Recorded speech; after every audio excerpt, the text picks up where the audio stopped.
Welcome to Man Does Tech, where I solve the problems you didn't even know you had. In this video, I will show how to buy coin in Trust Wallet using Ethereum. Open Trust Wallet and confirm you have ETH in the correct network, then decide whether to use Swap or the D-app browser. Find the token by name or contract address and review its liquidity and slippage settings before swapping. Keep your seed phrase secure and avoid unknown tokens to reduce risk while you learn how swaps work step by step.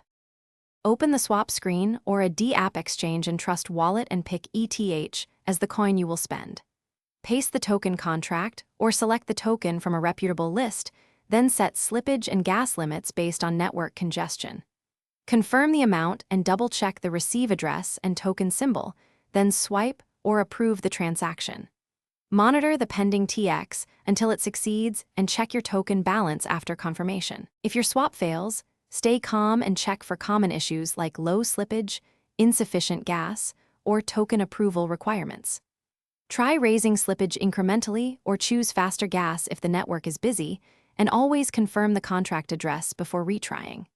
If tokens do not appear, add the token contract to Trust Wallet manually and verify the transaction on a block explorer to learn why it failed. Thanks for watching. If you found this helpful, don't forget to like and subscribe.